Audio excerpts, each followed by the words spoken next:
How many of it want to use it for attracting a mate or the opposite sex? Okay. Let me go through this just real quick. Here's the thing that you got to keep in mind of that. I'll give you one example. One of our students did several years ago. He lives in Albuquerque, New Mexico. Still lives there. Okay. Lee Hafley. He's talking to some friends of ours there, or talking to a friend of his there, who, by the way, was at the Psychic Influence Seminar in February in L.A. And the guy says, "Oh, you're full of shit." And he says, "Yeah, I can, I can do this." And the guy says, "Okay, Lee, prove it to me." He says, "Who's the girl, your dream girl you want to go out with?" So Lee pulls out Playboy magazine, opens up the centerfold. That girl. Okay. Guy says, "You're on. I bet your ass you can't get that girl." So Lee takes all the pictures he can find of this girl, and he puts them up on his wall, and he does his rituals and so forth and so on. Albuquerque, New Mexico, all right?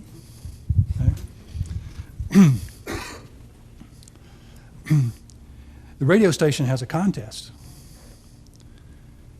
And the winner of the contest is a double date, 2 guys, with 2 playmates at a ski resort in the mountains above Albuquerque, New Mexico. One of the playmates is this girl. All right, so what's he got to do now? He's got to enter the contest and win the contest. Okay, and you got to be the 16th caller after such and such and such and such and all that kind of good stuff. Okay, so he wins the contest. He takes his buddy with him to the ski resort to spend the weekend with the 2 Playboy centerfolds. Okay? They get there, they meet the centerfolds, everything is absolutely great. Except she got married the week before. Okay?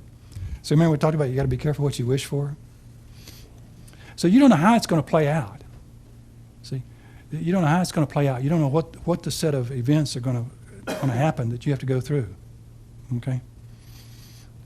The universe doesn't necessarily just, bring that playmate and drop her down on his doorstep, and he opens the door one morning, and there she stands. It would be nice. But it's so you're going to get presented with a set of stuff to do, okay? And you're going to have to, now take and react to those and say, so this is what the universe is doing, right? So now I go do that, right? And so that's the type of thing that's going to take place. So time is not necessarily is something that you're going to have control over, okay? It's something that you can present as an element of the transaction that you're going to do. Make sense? Okay. Any other questions before we proceed on? Okay. How are we doing for time here? We've got about 15 minutes before Mr. Ross gets here. Yes? You talked a bit about calibrating and then differentiating that from influence. Okay, calibrating. Yeah, okay. Let's spend a little bit more time on calibrating. See, one of the things that happens up here is one of the reasons we work in groups of 3 is because you're calibrating. You're learning to increase your sensory acuity. Right? You're learning to see if you had any influence. Okay. For example, one of the things that you'll, from the standpoint of calibrating, let's say you go out here and well,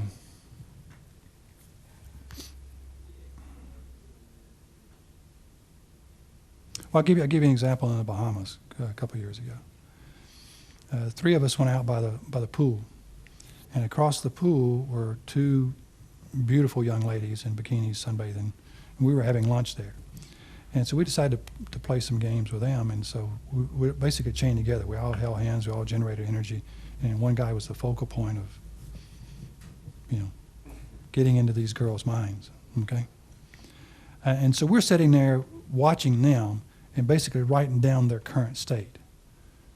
And then we want to, because we want predictability, we want to be able to predict and see what's going on and that we've had some influence. So based on what we were projecting to them, how should they react? Should they get fidgety? Should they get up and move? Should they, roll over? Should they put their backs to us based on what we were projecting to them? And they were pretty much doing everything that we thought they should be doing. But the bottom line is that once we were finished with a little exercise or anything, we took about 15, 20 minutes. Then the dentist gets up and walks around the pool and goes over and sits down and talks to them and asks them. Okay? And they readily, and he asked them in such a way that he did not pull things out of them. Okay? He says, basically he started out, but have you guys noticed anything, unusual in the last, 15, 20 minutes? They said, yeah.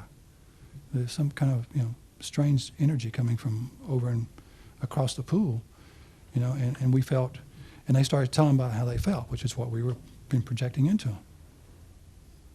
Okay? And so that's calibration, going and getting feedback of exactly what's been taking place. Okay? And so you'll want to do that. And that's one reason that you'll want somebody with you, when you go outside the room and do exercise and stuff. It's the type of thing you want to do. Maybe they don't turn fully, you want them to turn fully around. They don't turn fully around, they only turn their head. Okay? And so you want to continuously go through that where you do something, okay, and then you notice the changes that are taking place.